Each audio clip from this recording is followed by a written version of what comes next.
Welcome back to another episode of Cobra Kai Kompanion, and I am Peter. I am Brihana. And today, you guys, we have a very special guest, director from season 4, Joel Novoa. How you doing, sir? Hello, very nice to be here, and thank you for having me. No, absolutely. Brianna and I, we were talking right before we got started, and both of us did research separately. And then when we both got on the camera, we're like, "Did you know this about him? Did you know?" Like, we were just, we're just very honored to have you here. So much to talk about.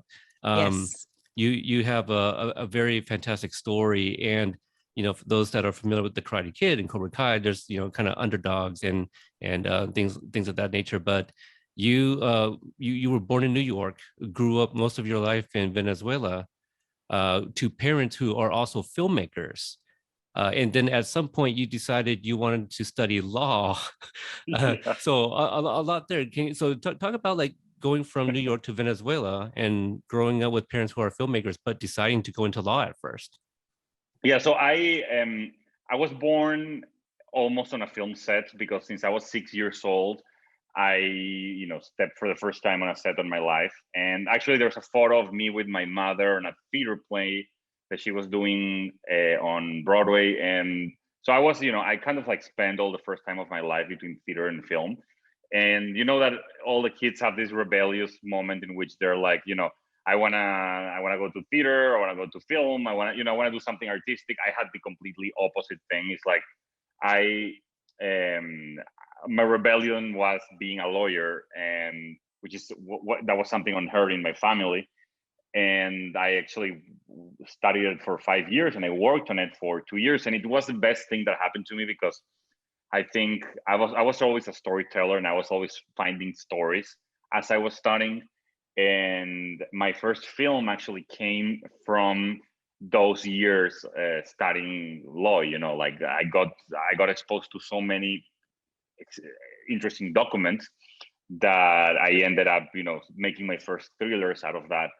And the thing is, for me, it never went away. I had a company that we did corporate videos and wedding videos, so I was paying my university with that. So I've always been involved. I've never left it.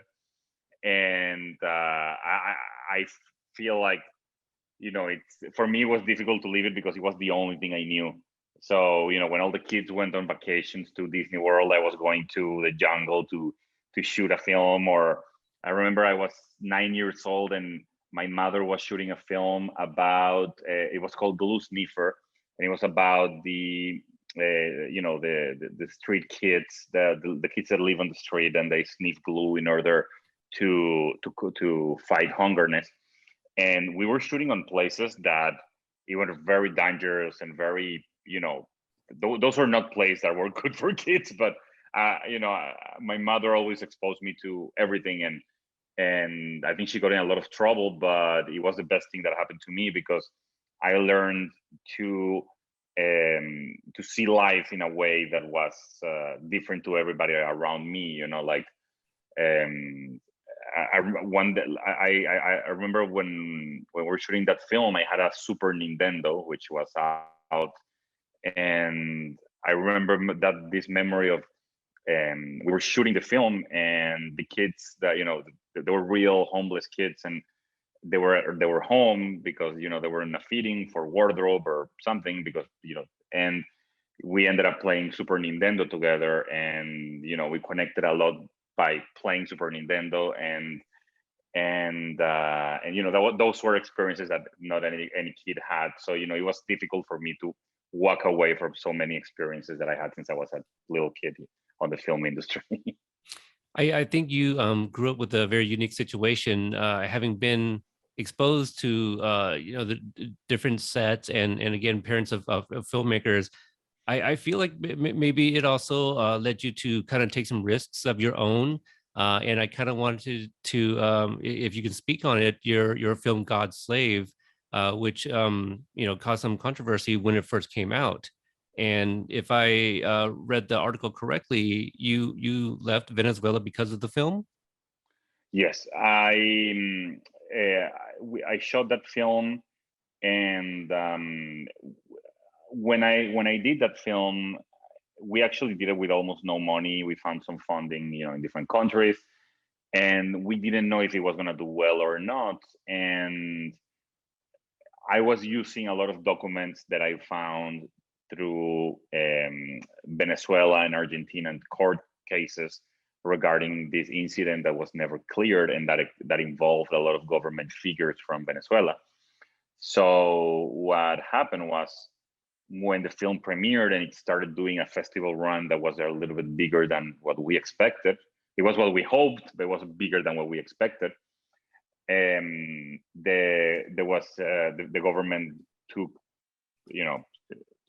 trouble with it, and they imposed a short film before our film, kind of like a propaganda short film, so everybody that saw that film could have the other side, because they saw it as one-sided at the beginning. So I complained and I protested about it, and the next thing I know, there's a court order on my home saying that I needed to go to court. And on a regime, that's never something good, because you never know what's going to happen. And I remember I was flying to San Sebastian in Spain, and I never came back. And I always tell this, that I have my car. I had a car that I bought there, that I had for 12 years in Venezuela, or for 10 years, and I couldn't even get it out. It's still in the same parking lot that it was on 2010 when I had to leave the country. Oh my goodness. Yeah, that's quite a story. And that was about 2013. If I'm not it was mistaken. a little bit before. The film came out on 2011. Okay. But it's marked as a 2012 film because of the international distribution. But that was in 2011.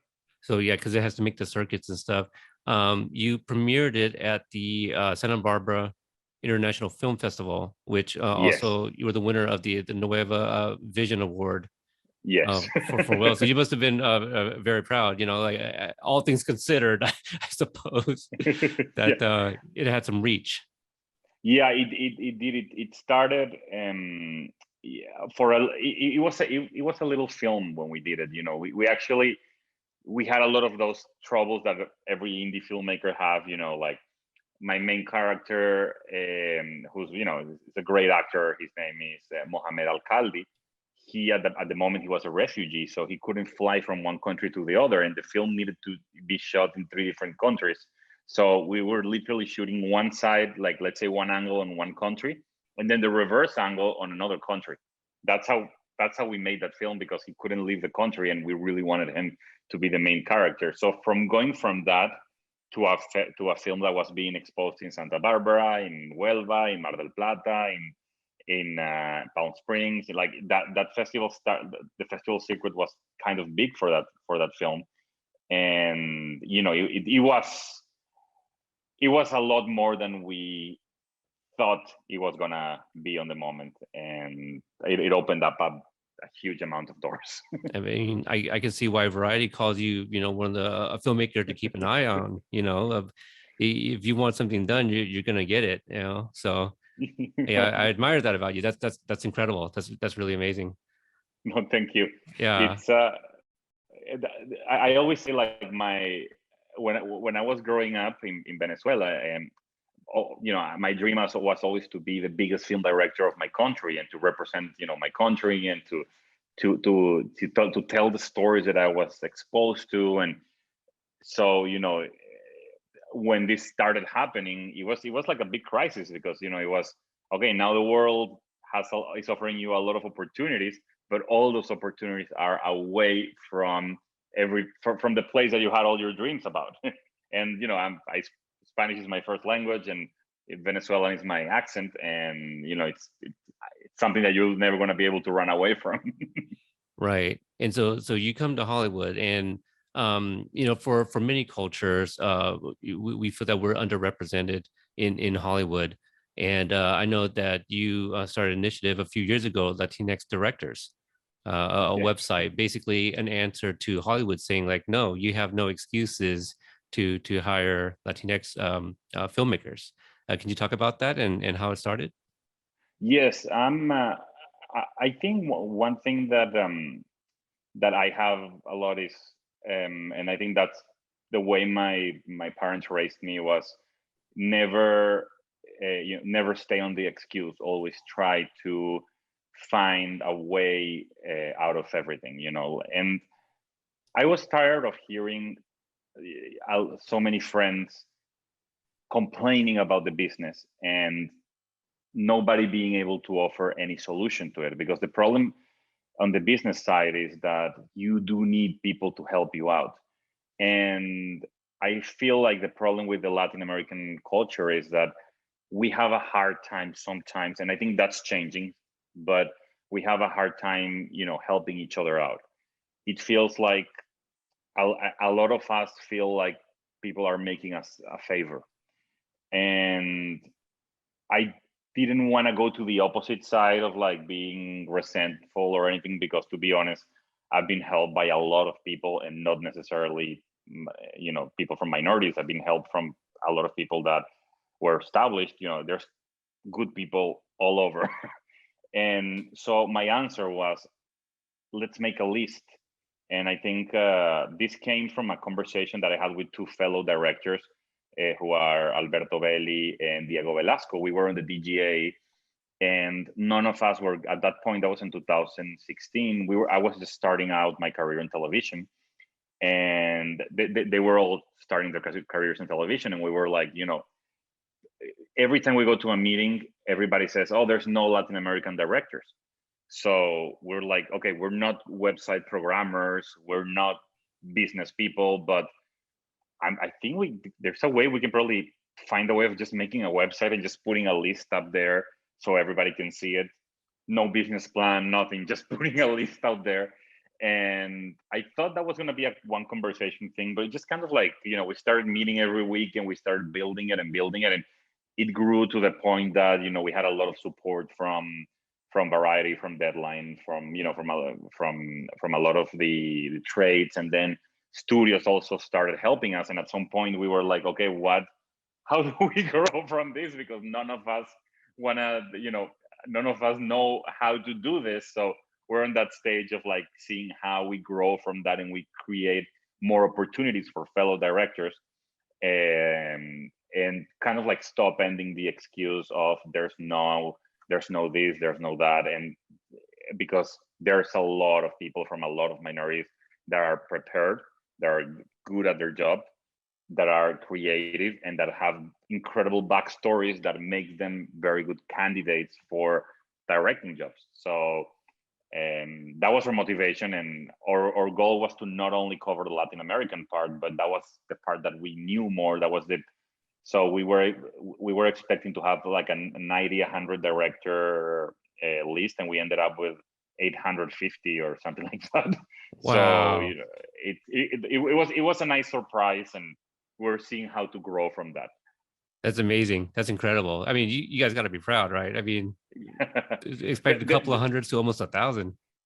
The problem is that when we started thinking about this, we were not that established. We were, kind of like at the beginning of our television careers. And right now, the three of us have been very fortunate to do a huge amount of diverse things. So, we're kind of like always like finding a way of kind of like keeping this going and growing at the same time that we have our careers to manage. So we're very proud and we're very happy, because I've heard that it has helped a lot of people, and that was the whole intention of it. There was not another intention. I mean, yeah, you seem to be a very busy man, so I'm surprised that you even found time for us, because you and I, we've been in talks, and you were just in Puerto Rico filming as well too. So you're just getting back from a project. Yes, no, but I'm a big fan. I couldn't say no. I've been a fan of Cobra Kai for forever, and it feels like you guys are part of the culture of the Cobra Kai. Wow. Yeah. Thank you. Thank you. And so it's it was something that I was that needed to be done. Oh, yeah, I like that. You talked about like your early days in television, and I know one of your early projects was Arrow. I believe you filmed about 3 episodes, one of which seems to be a fan favorite with Deathstroke and a fighting sequence. Now, a couple of questions there. Obviously, I'd like for you to talk about Arrow, but also, do you have a particular genre you like to film? Obviously, you're into the dramatics and some action, and so it seems to be a variety that you tackle. Yes, it's interesting because I always find that as a director, like everyone, you're always evolving and you're always changing. So for me, I started doing action. Everybody called me for action. That's the reality. Like that's how it started from my films. I all my films have a lot of action on it, and then it turned into like VFX type of films.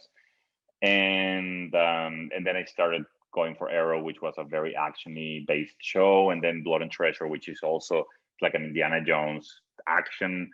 But the the problem with like lately, I've been more interested on more on the dramatic comedy side, and that's what I gravitate to mostly, which is character driven stories. And obviously I love when I have an action sequence because I know how to do them. I've learned from the best, and it's fun for me to organize it, and I have my own kind of way of doing it, but it's not what motivates me. Actually, I'm more motivated when I read a script, because you always, as a director, you always get the script a couple of weeks or a week or something before shooting. I'm excited or not excited depending on what's going on through the characters. So that tells me that I'm a character guy. So if the episode is something dramatic and it has nothing happening, but it's an important character moment, I'm gonna be super connected with it. And so that's what I'm gravitating to lately, and that's what I like about Cobra Kai, and from a lot of the things that we've done in Cobra Kai, which is the genre seems to be secondary to the character driven stories, and that's that's what that's what I see on my future, or on my ideal future.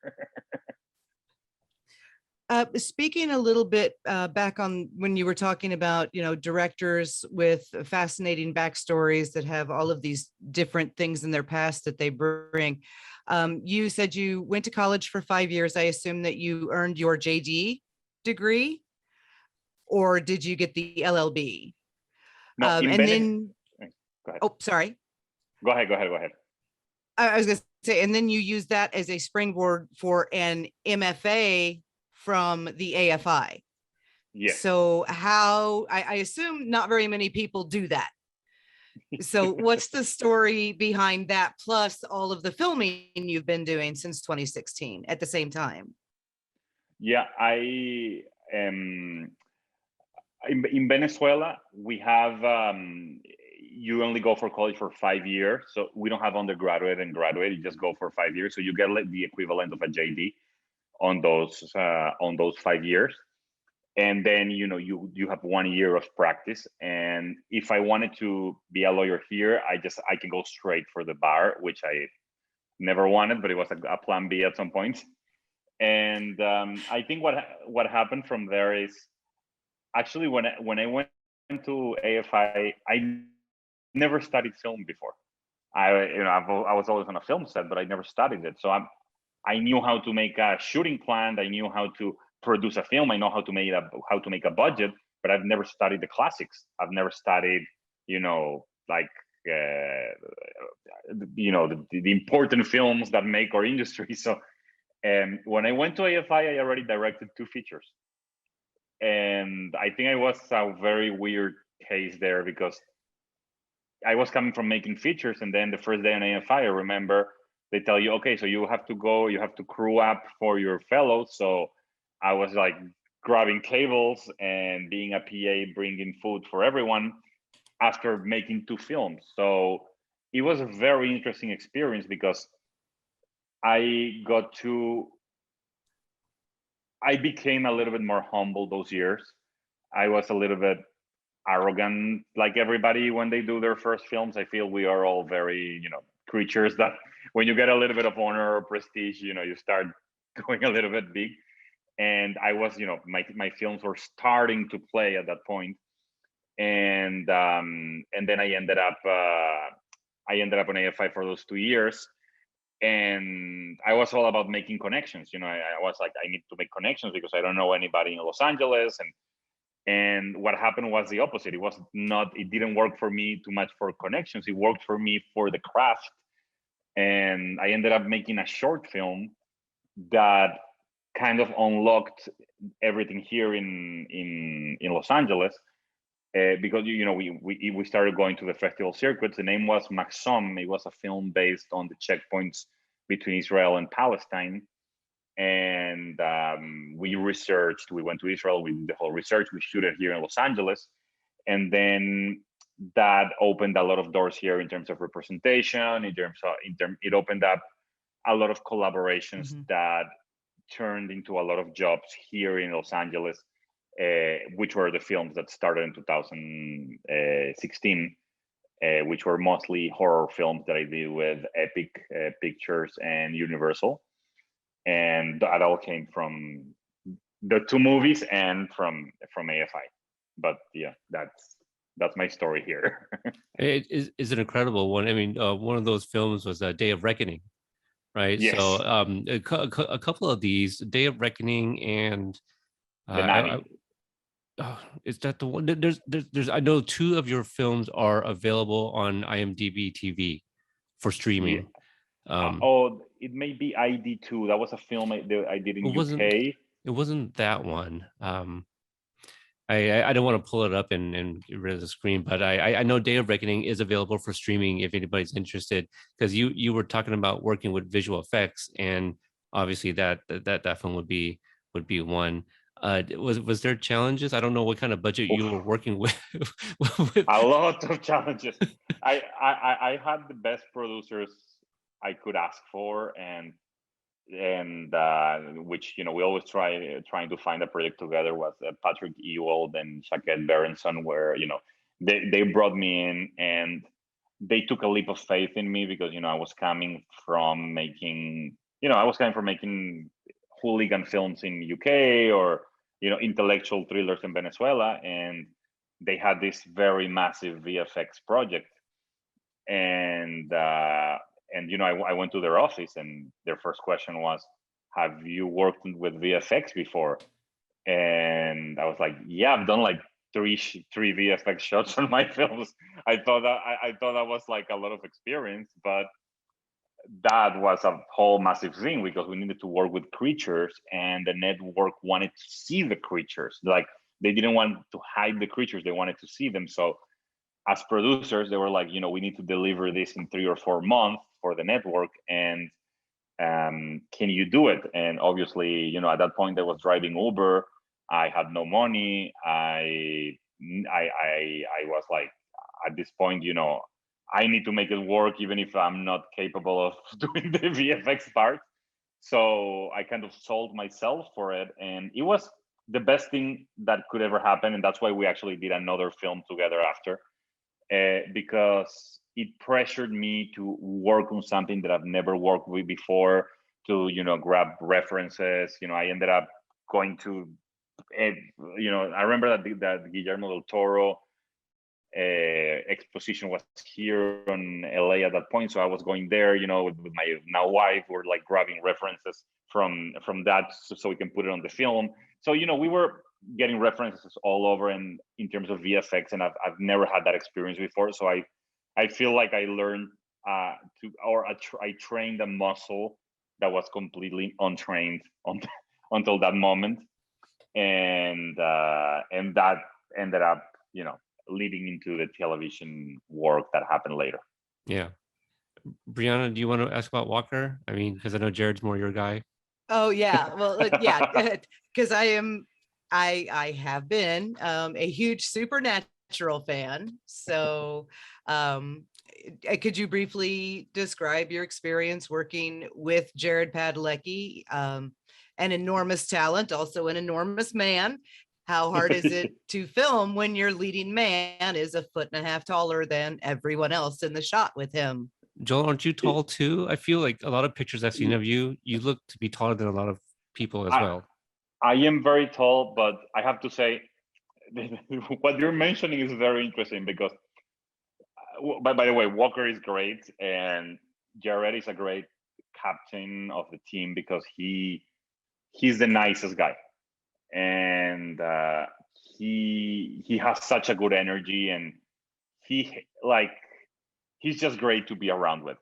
But Jared is taller than me, so I usually, I'm used to seeing people, as a tall guy, you're always like looking a little bit, either you're looking down or you're looking in front of you, but you're never looking above of you. So, and as a director, I'm used to that. I'm used to being tall. Sometimes it's a disadvantage because your neck is always like bent, but it also helps sometimes because it makes you feel tall. But Jared is probably the only actor, or one of the only actors, that I have to look him up all the time. Like, I have to, when I'm directing him, I'm always looking to the skies, and it's very weird for me because it makes me feel like us normal people. Yeah, probably. I was wondering, like, what would it be to have Jared direct somebody who, I don't know, is a basketball player who's Or- bigger than him? What about Thomas? I don't know who's taller, Jared or Thomas Ian Griffith. Jared. I think Jared. Oh wow. Thomas Yeah, is a by like bit an inch and a taller half. than me. Okay. And how tall are you, if you don't mind me asking? I'm 6'0" or something like that. Okay. Yeah, like, okay. I thought you were a little bit taller. no, but I think Thomas is a little bit taller than me, but Jared is taller. Yeah, right. Very noticeably taller. Okay. I didn't realize Jared was that tall. Wow. Yeah, Jared's 6'6". Okay. Wow. Yeah. Okay. So just an inch taller than Thomas then. Mm-hmm. And yes, he's because but with Thomas is different because Thomas he's just a little bit taller than me, so I kind of forget about about the height difference. Yeah. And Jared is just bigger overall. Because he's built like a linebacker, basically. He's just a big guy. He's really, really buff, where Thomas is a bit leaner than Jared is. Yes, I think that I think the fact that Jared is tall is actually taller, but yeah, no, both of them are extremely fit, and yeah, Thomas has more the karate body, while Jared has more the football kind of body. I could see that. Now, we've talked a lot about your background and some of the things you did. Growing up, were you a Karate Kid fan in Venezuela? Yeah, well, that goes along with what we were discussing. Like, on Sundays on Venezuelan television, they always presented Hollywood films, some dubbed to Spanish because some TV channels were prohibited to have subtitles.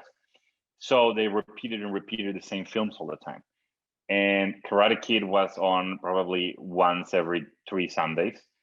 And, as a kid in Venezuela growing up on a Sunday when we had no streaming services or anything, because it was the end of the 90s and end of the 80s and beginning of the 90s, Karate Kid was always, all through my childhood, was there. So it was the classic underdog story. And I'm a big underdog fan. Like, I follow soccer, and all the teams that I follow are always the underdog teams. And when there's a political event, I always go for the underdog. Like, I love underdogs.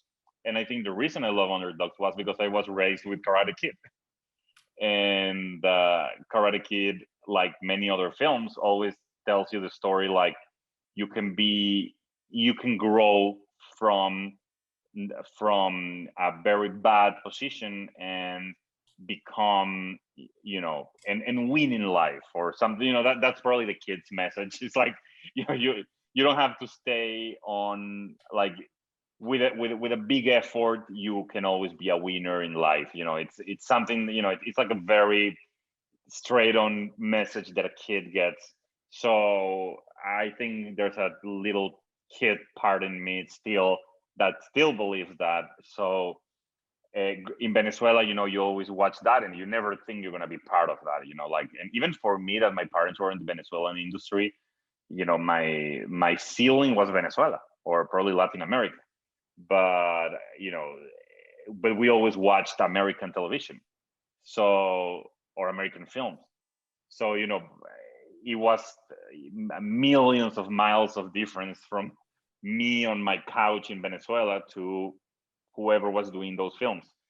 So that was probably the first discussion I had with the guys, and how much Karate Kid was part of my childhood. I know probably mostly every frame, every musical score, and so it was being able to be there. My first day on Cobra Kai, I was like starstruck because those were the those were the characters I grew up with.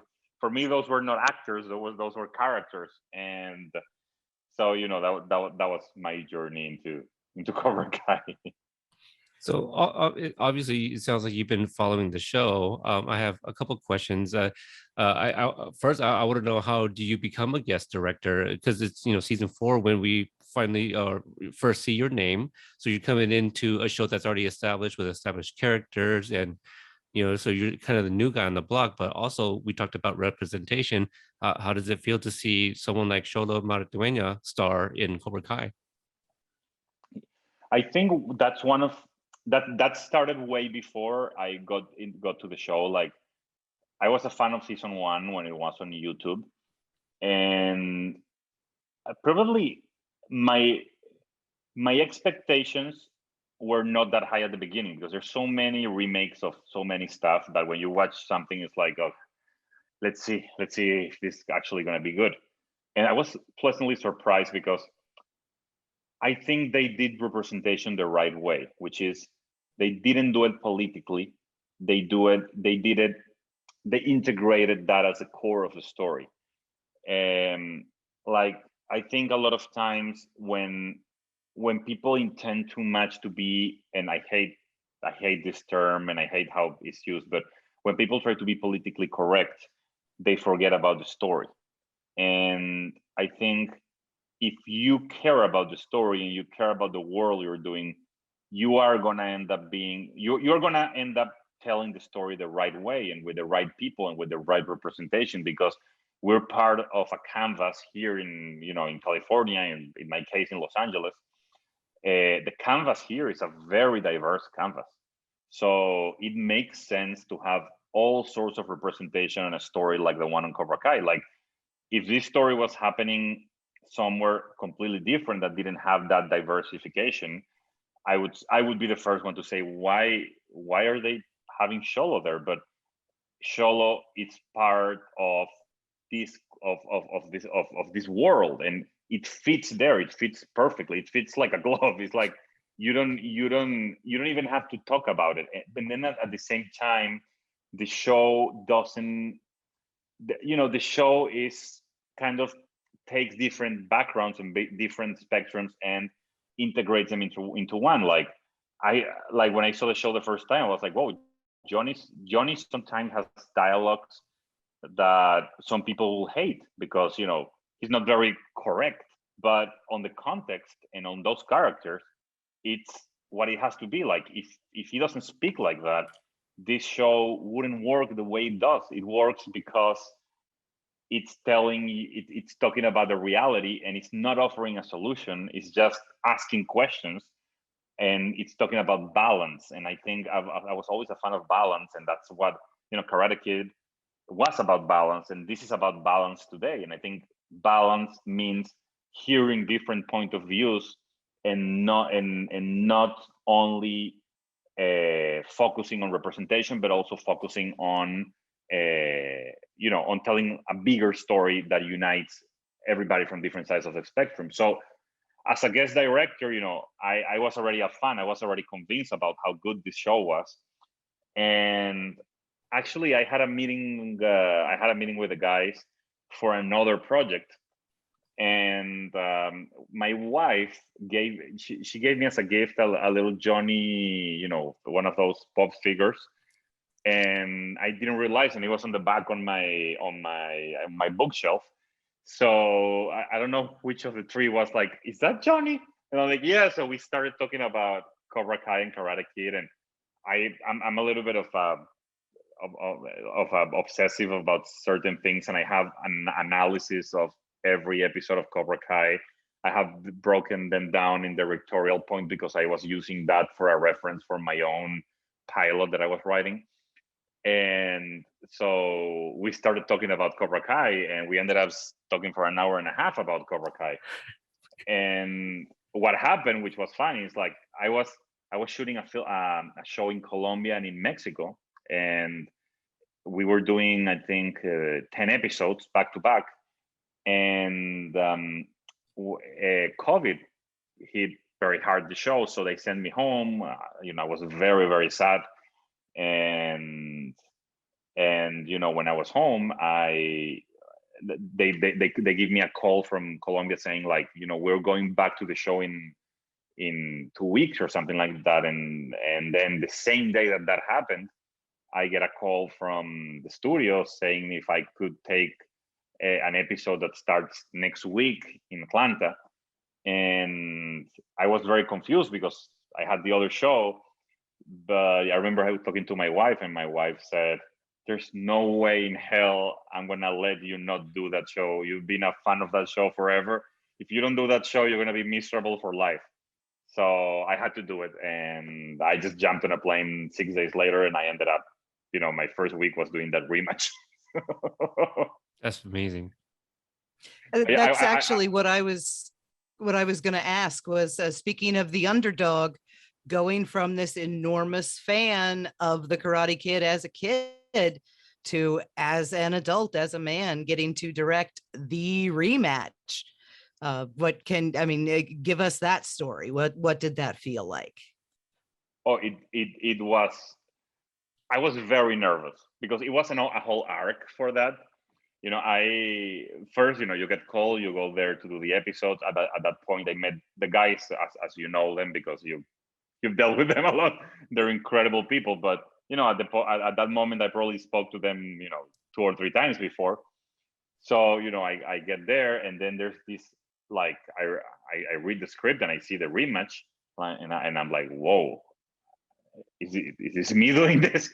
And then I get there I get to Atlanta, and then all the producers are, oh, you're doing the rematch. Oh, you're doing the rematch. I go and I meet Ralph, and I meet Billy, and they're like, oh, so you're doing the rematch. And I'm like, okay, I guess the expectations of everybody is very, very high here. And then they do the schedule, and I see that the rematch happens in 3 or 4 days. So I was like, okay, so I just landed in Atlanta. I had 4 days to prepare the rematch. And I was very, very, very nervous because I feel like when you care about something a lot, you get usually even more nervous. And I really cared about this, and I didn't want to show it. I wanted to be in control. I wanted everybody to feel like I knew what I was doing. I was super nervous, and then we started the technical preparation, and which is another story. And usually one of the things that going to your previous question about being a guest director, one thing that I learned from a professor of mine called Andy Walk, who's a television director who did Sopranos, he said, always focus on the content. Erase everything around, forget about your ego, forget about everything, focus on your content, and you'll find the answers. So it's kind of like a Miyagi-Do type of philosophy, but that's what I did with that rematch, and it was incredible. It was one of the best days of my life. Speaking of the Miyagi philosophy, that's actually something that you follow. Like you kind of identify a little bit more with Miyagi-Do. I think I saw a tweet of yours that said that. Yeah, I follow. I think balance is the most important thing, and so that's why I think you need a little bit of Johnny in you. You even need a little bit of Chris, and even a little bit of Terry Silver. Sometimes I find myself agreeing with Terry Silver, which is very weird. but, but but overall, I want to believe, and I try to believe in the Miyagi-Do philosophy. I think it goes along with the with the with all the step-by-step philosophy. I think it was the Kaizen philosophy also, the one, kind of like it says that if you integrate one little habit every day, your amount of superation is incredibly bigger than if you just go abruptly at everything. So that's why that's what I try to integrate in my own life. But sometimes you have to be a little bit Johnny Lawrence too. Sometimes, yes. In Match Point, we get a parallel between the two senseis, Johnny and Daniel. Kind of, it's starting to have that riff. They're working out, but maybe not so. And then you got Terry Silver, who wants to integrate himself into Cobra Kai, but Kreese is now like, well, I'm not sure if you're going about it the right way. Did you find any challenges working with that storyline for those characters? No, that was actually probably that was the best part, because it felt to me that it was already established. It was all those dynamics were established at the beginning of season 4, and in terms of the preparation, it was established, in seasons 1, 2, and 3, and even in the Karate Kid movies. So I think the challenge, was how to maximize it. How to give it the visual languages that will support each other. Each vision. Like, probably for me, every time I shoot, and with I'm not throwing any spoilers, but every time we work with Ralph, I'll try to have a specific visual language for him. And then every time I work with Billy, I have a specific visual language for him. And so right now it's like if you see, like, in the montage, we're using a lot of handheld and a lot of, like, we even use zoom ins, which is something that I've always wanted to use, but there's no show in which you can use them. But I use them a lot with Billy. It's like, it fits him. When he puts his headphones on, when he's running on, like, you can get away with cool stuff with him using zooms. While with the Ralph, I always use more static, more precise, probably more side dollies. And so my job on those were executing, giving them the right rhythm. And so what I did was I always play them the music, so we kind of got the vibe on set on how the montage was going to be cut later. And that even comes from the writing, I think, from Bob's script, from Bob Diarden's script. He adds already the bits of music there, so we kind of knew what was going to be playing there. So it makes my life so easy and much better. Yeah, between the scripting and the visualization there, I know that the show itself likes to flip the script, and that montage absolutely did, because we are used to seeing Johnny waking up with the hangover and Daniel being the one who is working on his personal development. And here we've got Daniel waking up with the hangover and Johnny working out. So that, I thought that was brilliantly done between you and Bob. So yeah, congratulations and thank you. Perfect. I give 70% of that credit to Bob, because that was one of the things that I loved, and to the guys, because it's always the writers' room kind of managing the pieces around. And I think their level of I don't like to call it perfection, because I don't like that word, but probably their level of achieving the best they can with the brainstorming, it usually shows on the scripts. It's like the scripts are so well worked out that it's a dream for a director, because you can. I'm always in the belief that if you get good scripts and if you get good visual ideas on the script, you can improve that and even make it even better. And you don't have to make up stuff from zero. You can already, they're already giving you a base that is great. And the montages and flipping those storytelling moments, where I love when Ralph says, "Oh yeah, he's probably gonna forget about it," and then he's like tweeting Right. and running, and so it's like, that's I think a lot of the comedy, it's my type of comedy. It's like I don't think I'll be a good guy to do a like a punchline comedy, or a dialogue based comedy, but this one is a situation comedy. So the fact of like flipping those two characters for 1 second, or or having the kids, kind of like seeing the tweet from Johnny at school. Mm-hmm. Just I was laughing when I was reading it, so it just makes my life so easy. I have a couple questions about the montages. For those that don't know, I am a mail carrier. So like when I saw the sequence where Johnny kicks the mailbox, I took a little exception of that. Was that on paper? Like, do you have any insight to filming that day or that particular sequence? Yeah, well, that particular sequence that was shot in Los Angeles. So Oh. I was not, sadly for me, we prepared that sequence together, but I was not the one there with the camera. And because that's but it was written, and it was always there. But the cool thing about that montage is that, like, the guys were very flexible with it. They gave me the montage, and they were like, if you find something crazy, just do it. Like we're okay. We have this montage, but just look. So I have a feeling like they were doing the same thing when they were shooting that scene that I was doing in Atlanta, which is like, finding stuff in the moment. But that was already scripted. Did you were you there when they filmed on the beach? No, that broke my heart. No. Oh my goodness. Because so at the Paley Fest I just covered recently, Billy talks about a deleted scene where he's running on the beach and he runs by two women that are laying on the beach, and he runs out of the frame, but then comes back into the frames like, hey, there's this fight tonight if you guys want to come, kind of thing. So you read the script. Was there anything else that you remember that didn't make it into the final product?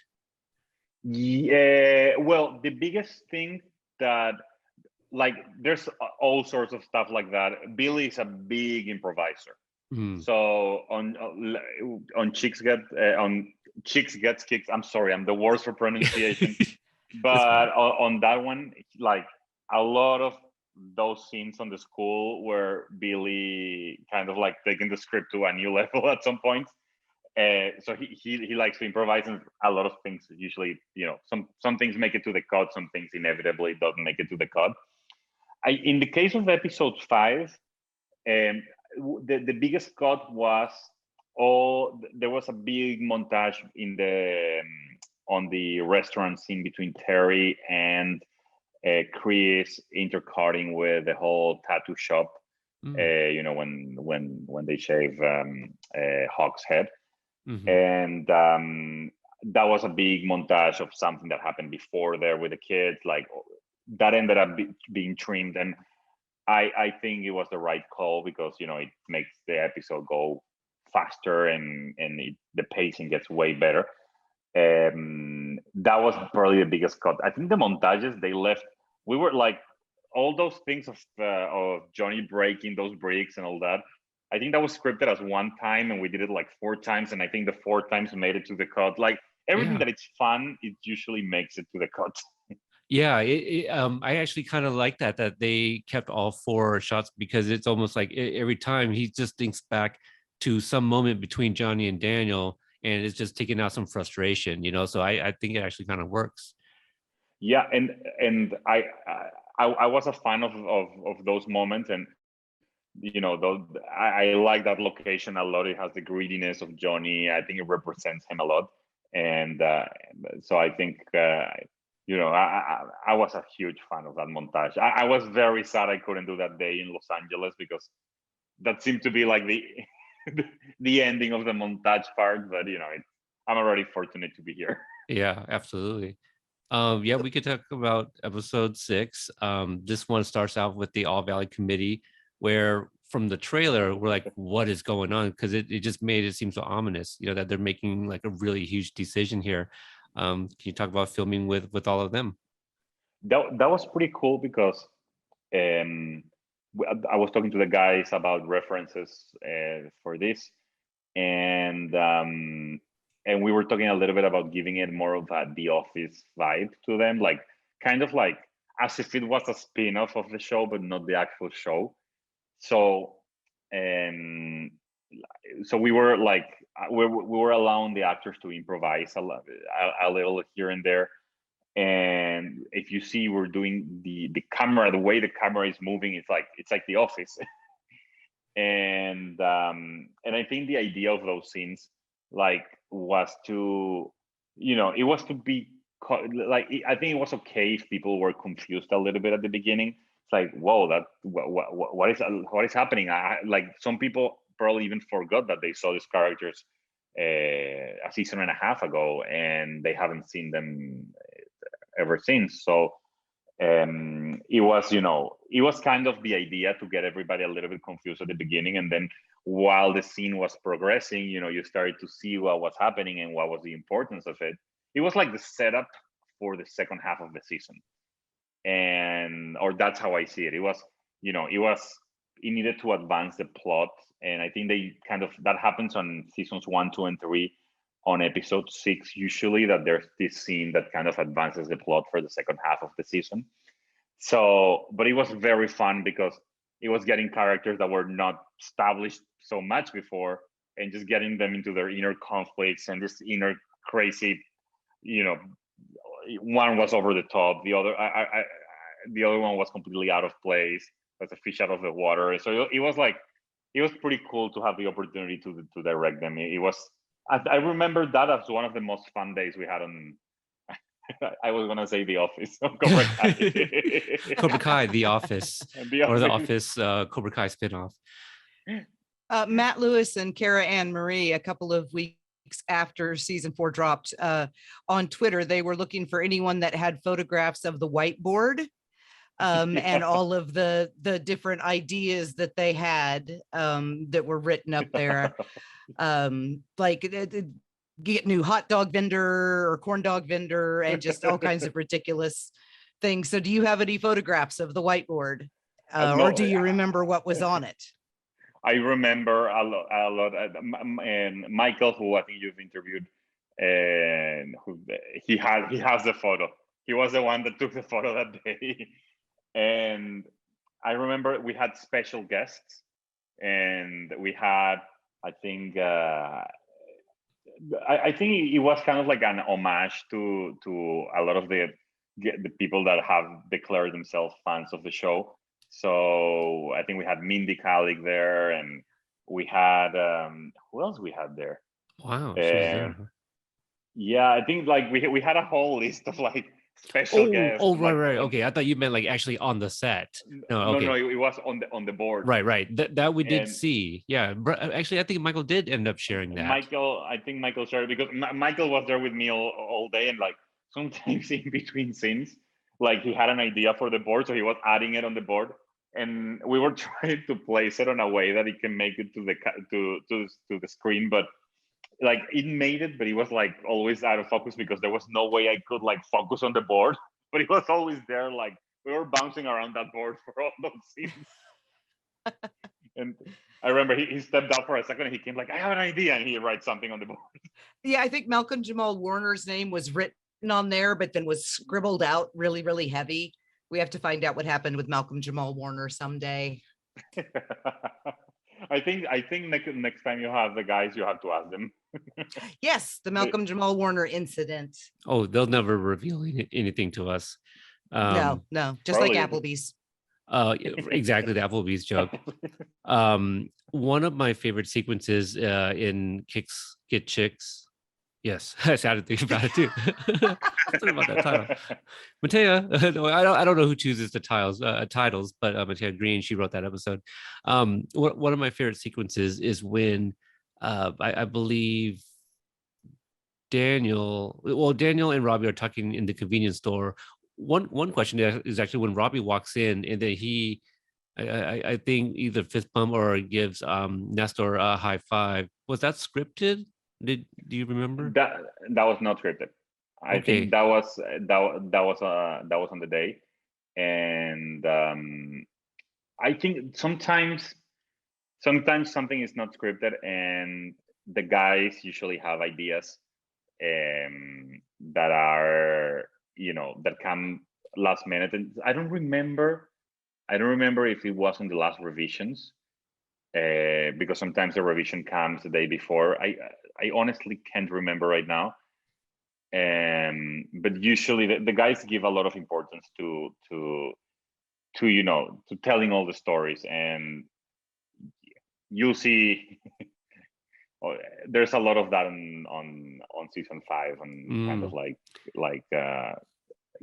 some little being touches here and there. touch exactly Yeah. the subtleties that some people catch and some people won't. And I love that well, stuff. I'm not doing any spoiler, but no, I totally understand, because when we got the screeners for season 4, we were watching it, and I immediately caught on to that. I go, okay, they know each other, so Robbie must go in there pretty often then for him to give Nestor a high five, and that's just gives more to Nestor's character there too, who we haven't seen since the beginning of season 2.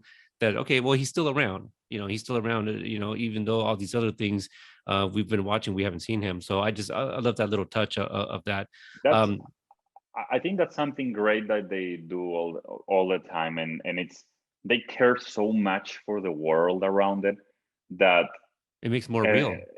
Yes, and that's I think one of the advantages, there's one of the rules we have on set, or that they have on set, is there's always a writer on set, and that helps so much because they, as a director, you go there, you have great ideas, you're like, but there's a whole world that they're more in touch with the world behind the world. Mm-hmm. So with the world building around, so by doing that, and by them being so close to everything, you get to maximize everything. So the story is told with great authority, and that's something that I catch before I got into the show. So that's one of my biggest learning experiences, and it's something in my career that I try to implement.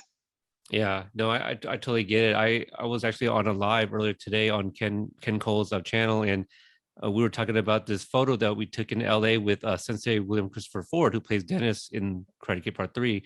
And I was like, yeah, we were all having breakfast, and I just thought it would be so funny if we did a Breakfast Club picture, like the poster. And so we all posed like the poster. And so it's just me just adding that little extra touch just to make something cool for people who want to see something like that. So yeah.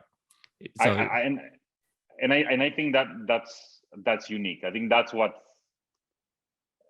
makes a difference at the end. Yeah. So that scene right there, the reason I bring that up, because I would like to get some insight on like the discussion on how you guys were going to film that, because we've all seen it. It looks like Terry's a bit of a shark walking down the aisle, and here's Daniel, and then they kind of have their first actual talk together. Yes, I think the challenge with that scene, and that was actually we shot that. I think that was the day that we got shut down for COVID.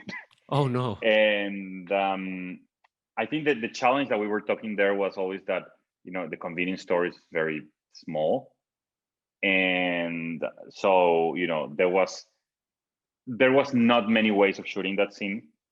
You can only do it as an L because you have the entrance and you have one hole inside. Mm-hmm. And so the challenge there was like, okay, so how do we make like, where is everybody coming from? Where's when Daniel is inside, but then Terry has to come from the outside, and then where's Robbie? So it was a lot of geographical spots there, and I can share with you. I have a lot of the graphs that I make, because we I think all the directions we do it. We make graphs from everything, and from how every character goes. So that was, even if it feels challenging, that was not that challenging, because there was no way. There were just two ways. It was just an L. Following up on that scene, there was a decision, and it had to have been a conscious decision, because up until now, the last 3.5 years, they have put quite a bit of effort into making Johnny and Daniel appear to be the same height, even though Ralph is 3 inches shorter than Billy. And some very obvious ones, like you can see that Ralph is standing on a platform, to be the same height. In that scene, they do not hide the fact that that Thomas is, you know, a good 7 inches taller than Ralph. So what was the decision making there? Was it just so Terry could loom over him like he did when he was a kid? Or, I mean, what was the thought process involved in not making Ralph taller for that scene? Yes, I think I can answer about the height difference. The actual shooting of that part of the scene happened post COVID. I don't know if you know, we were shut down for I think like 10 days, and then I couldn't come back to finish up that scene. So I couldn't see the actual execution of the, like, we prepared it together, we did it, but then I think it was Josh who finalized doing that scene, if I'm not mistaken. But that was something that happened a lot later on, and I think what we decided, or like the decision process was, you know, we want to use everything we can from Terry Silver to make him as threatening as possible, especially for Daniel, especially for their backstory.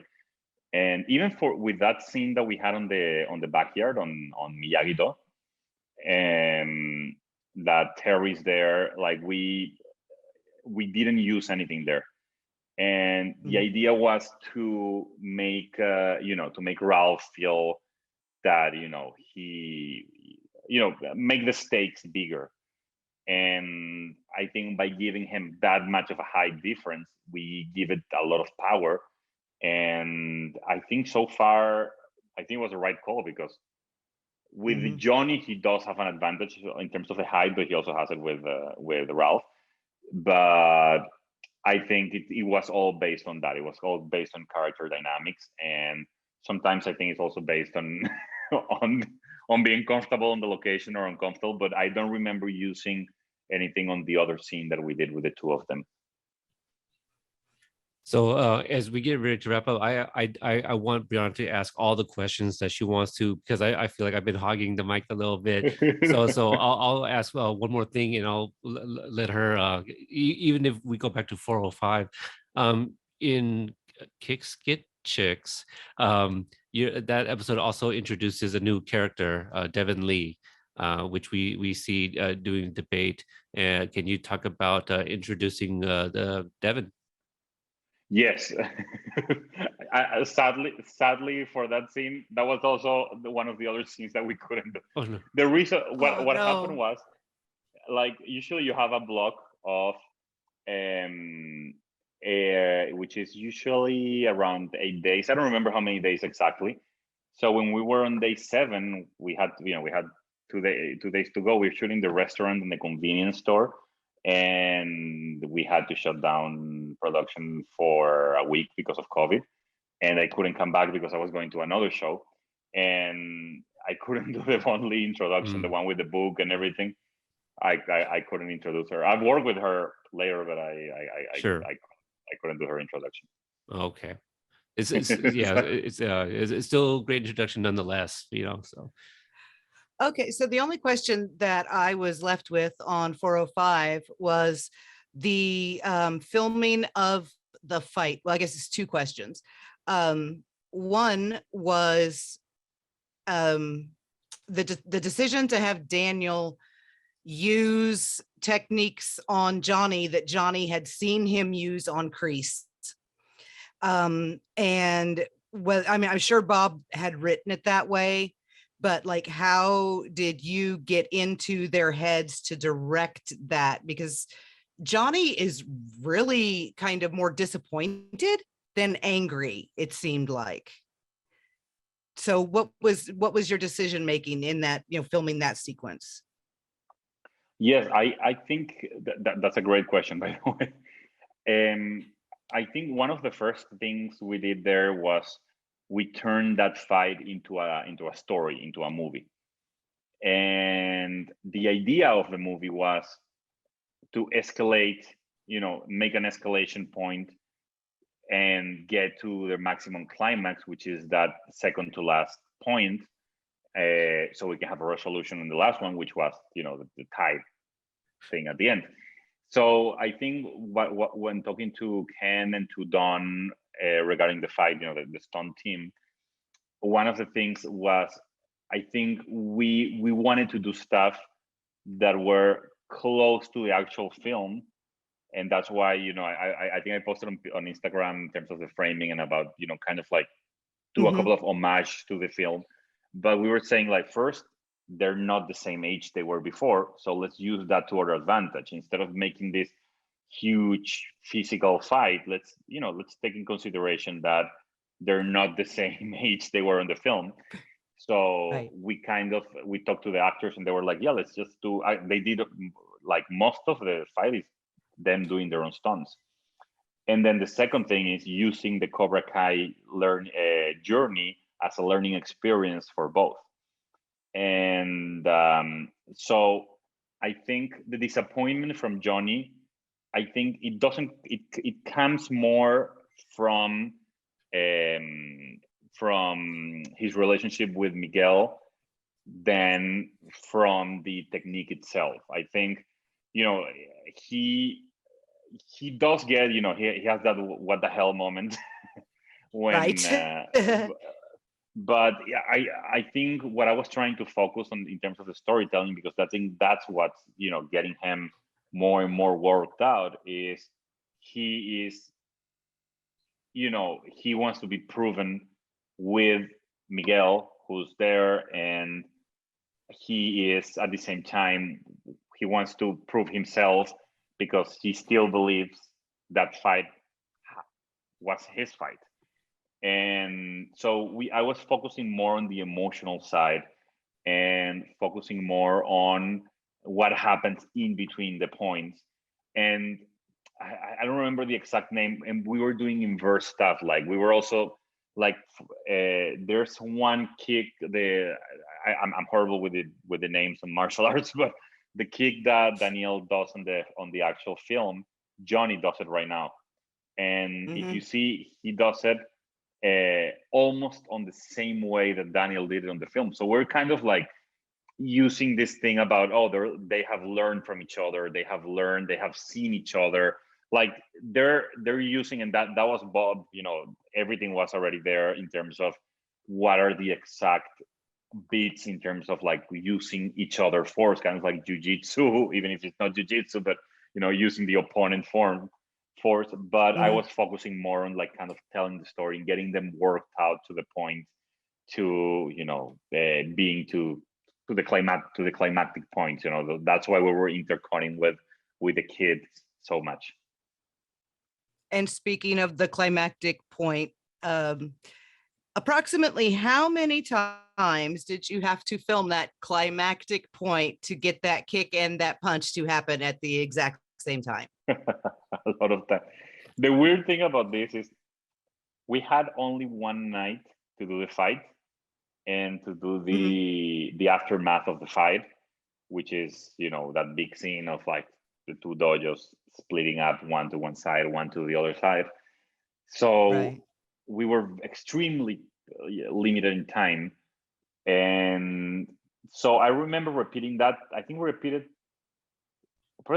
like 4 or 5 times, but we shot it with 3 cameras plus 2 GoPros plus cell phone cameras plus my own cell phone camera. Like, I shot it so many different ways because I didn't know which was going to be the best angle that was going to read. So we were shooting it with the crane and with then and that. Like, we were shooting it like from every possible angle. So it took, I think, like 4 takes. And that fight, engineering that fight, was one of the most challenging things I've ever done, because, you know, when you film, you need to do everything to one side and then everything to the other side, and there were so many beats happening at the same time. So it was the logistics on that, and the actual engineering of that. It took me like 3 days to land very specifically on all the beats that we need in every direction, which you know, it was very difficult, but we pulled it off. It was an all-nighter, and it was cold, but you know, Billy and Ralph were, you know, on top of their game that night. And yeah, it's beautiful fight. Oh, And thank you. it ends with a beautiful shot too, with the crane pulling out and seeing the entire backyard. Yeah. That was the last shot we did. like we were running out of time, and I really wanted to do that crane shot. So I just like, I was literally using two cameras, and then when the two cameras were over, I just ran in and like took the two cameras away. We just rolled the other camera. So I'm used to shooting like that, and I think the guys like that a lot, and that's how we achieve so much material in so short time. That's great. It's fantastic. The only other question I have is about a future project. Am I Yes. cleared to go ahead and ask? Yeah, you can ask Because whatever you want. I don't know since- if I have too much information, but I'll answer whatever I can. Since January, I have been waiting, because that is when I first read the Deadline article about Kahlo. I adore her. She is one of my idols. She is a feminist icon, and I cannot wait to see it. Can you tell us where it stands? Is it still on schedule to come out third quarter? How's it looking? It's in development. I can tell you all the information there is. It's in development on a major streamer. It's usually we have my wife and me, we have a production company, and we develop all our projects at the same time that we do our projects. And that one we've been developed for 1 year with CIC Media, which is another company, and we set it up on a streamer, which I cannot tell the name yet, but we set it up not long ago. It's going to be a premium show, and we're very excited about it. But you know how it is. Usually development takes a lot of time. We've had, for example, El Gato Negro on development on a major streamer for some time now, and it takes a lot of time. So I can tell you third quarter, and then it can end up being third quarter next year. So it's completely out of my hands. Okay, Right. well, just know that here's one person who cannot wait to see that show. I really appreciate that. Yeah. And it already kind of sounds like you'll be back for season 5. So Mariel kind of said as much for her as well. So we would love to have you back and talk about those episodes too. I would love to. I can. Season 5 is incredible, and it's great, and yes, once we can tell more, I'll be sure to just call me, and I'll be here in 2 minutes. Now, I asked Billy this, and it'll be up to you, but would you be able to describe, from what you've seen and what you know, can you describe season 5 in one word? Oof. Billy gave me more than one word, but they try to. I'm sure he did. Yeah, Ralph said, yeah, take out all the syllables, and it'll be vowels. Take out all the vowels. Okay, thank you. You saw it more than me, I'm sure. I think if it's massive. Massive. I like that. Wow, that's definitely a new one. That's Ooh, a new one. I like that is new. Yeah. So we've got massive, mind blowing, and what did Ralph mind blowing say? is better than massive. What Ralph said. I think mind blowing is like safe when you want to, kind of like another word for epic, but massive. That one is underused. Epic. Wow, epic. Right. Like you're all saying better words than I said. I like massive. That, I mean, it's heavy, it's weighty. Yeah. I like that. I think I see it from a perspective of a director, but if you see it from a perspective of a writer or of an audience person, they'll say mind blowing or they'll say epic before they say massive. Yeah. I still like it. I do. Okay. I like it. Yeah, Joel, I can't wait. Yeah, no, us too. And we are creating this content, to kind of fill in the void until we hear more news about season 5. So, this was a fantastic interview, Joel. Thank you for giving us so much of your time. Thank you, Joel. Yeah, wonderful your to meet you. Yeah. Same here. Thank you for having me. And when you have more information about season 5, let me know. That way I also know when it comes out. You follow us on Twitter and Instagram, so when we know anything, we'll share that, and you'll see. So yeah, if you do you welcome any interaction? Do you want to give out some of your Twitter or Instagram if people want to follow you? Yeah, I'm on Instagram at Joel Nova or Joel Novoa, which is the right way. JoelNovoa. I'm also on Twitter with my name and my last name as well, Joel Novoa. And yeah, I'm around. I try to post as much stuff as I can, and I'll be posting stuff when season 5 comes about how we did it. Yeah, and for Awesome. anyone more interested about Latinx directors, that's actually the Twitter handle at Latinx Yes. directors too, and I'm sure there'll be links and stuff to the website with all the filmmakers on there. And Brihana, where can people get a hold of you?